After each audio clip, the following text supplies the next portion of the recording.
मदन गोपाल की बांसुरी, मोहिनी मदन गोपाल की बांसुरी।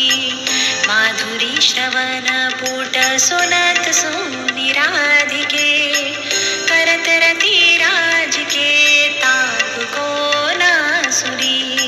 शरद राका रजनी विपिन वृंदा सजनी, अनिल अति मंद शीतल सहित बांसुरी। परम पावन पुलिन भृंग सेवित नलिन, कल्पतरु तीर बल वीर त्रेतरासुरी।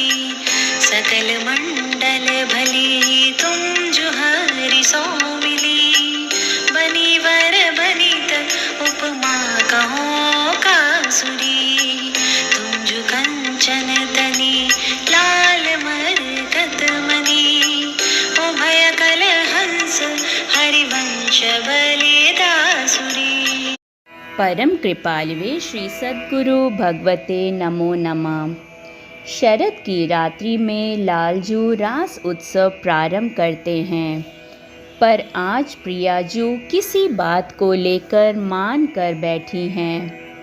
प्रिया को मना कर लाने के लिए लालजू चतुर हित सखी को भेजते हैं। लाडली के निकट पहुंचकर यह दूतिका चाटुकारी पूर्वक श्रीजी की स्तुति करती है। फिर वह श्रीजी के हृदय में प्रलोभन जगाने के लिए श्रीवन और शरद रात्रि का सुंदर वर्णन करती है।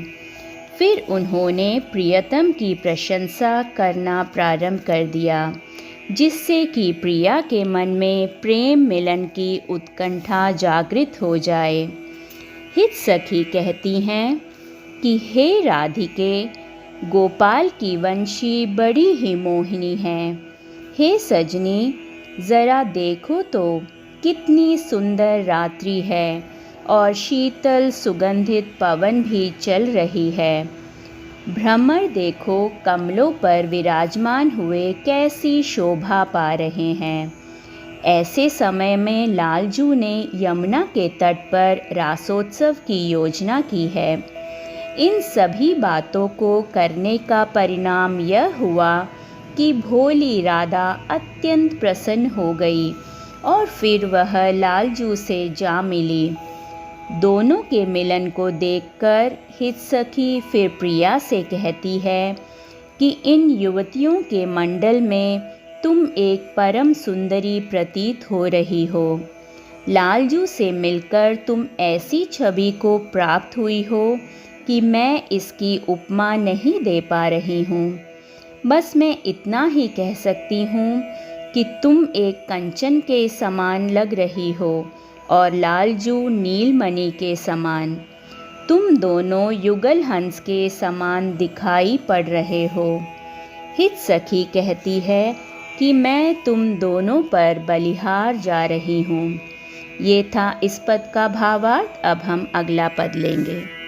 मधुरे तु वृंदावन आनंदन थोर, राजत नगरी नव कुशल किशोर। जुथिका जुगल रूप मंजरी रसाल, विथकित अली मधुमाधवी गुलाल। चंपक बकुल कुल विविध सरोज, केतकी मेदिनी मद मुदित मनोज।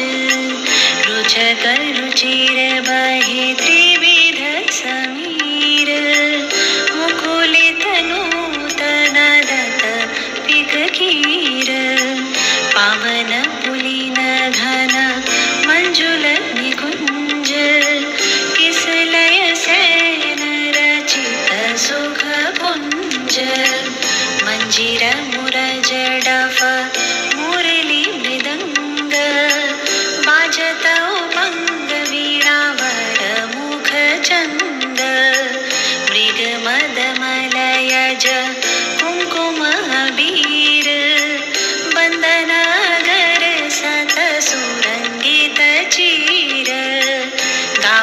सुंदरी हरि सरस धमार पुलकित खग मृग बहतन बारी जय श्री हित हरिवंश हंस हंसनी समाज ऐसे ही करो मेले जुग जुग राज।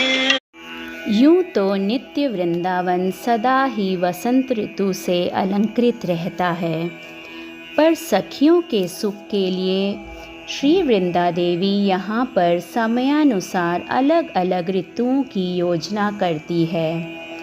नित्य वृंदावन में किसी ऋतु का आनंद लेने के लिए उस ऋतु के आने की प्रतीक्षा नहीं करनी पड़ती, अपितु इच्छा करते ही वृंदा सखी उस ऋतु को तुरंत ही वहाँ प्रकट कर देती है। आज तो वृंदा सखी ने श्रीवन को ऐसा सजाया है कि यह समस्त परिकरों के मन को ही चुरा रहा है। वातावरण बड़ा ही सुखद है, ना तो अधिक ग्रीष्म है और ना ही अधिक शीतल। सुगंधित पवन चल रही है। सुंदर लताएं अपनी कोमलता से सभी के हृदय में प्रेम का संचार कर रही हैं। सुंदर पुष्प यत्र तत्र खिले हुए ऐसे लग रहे हैं जैसे वृंदावन ने कोई बहुरंगी वस्त्र धारण किया हो। मालती, जूही, मल्लिका आदि पुष्पों के सुगंध सभी दिशाओं में फैल रही हैं। इन सभी पुष्पों की सुंदरता के कारण आज वृंदावन की शोभा कुछ और ही लग रही है। समस्त परिकरों का मन आज उल्लसित है। नागरी किशोरी और चतुर किशोर यहाँ शोभा पा रहे हैं। फलों से लदे हुए आम के वृक्ष पर कोयल बैठी मधुर गान कर रही है। यमुना के तट पर सघन लताओं का एक भवन है। इसके भीतर एक सुंदर शैया है। इस कुंज के बाहर सखियां डफ, मुरली, वीणा, मृदंग आदि बजा रही हैं। इस उल्लास के बीच युगल किशोर सखियों के संग मिलकर एक दूसरे पर गुलाल अबीर फेंक रहे हैं। केसर इत्र से निर्मित रंगों को सभी एक दूसरे पर उड़ेल रहे हैं। इस सुंदर अवसर पर हित सखी युगल किशोर को आशीष देती हुई कहती है कि तुम दोनों युगों युगों तक यूं ही रस विलास करते रहो। ये था इस पद का सुंदर सा भावार्थ। अगले पद के साथ जल्द ही मिलेंगे। जय श्री राधे।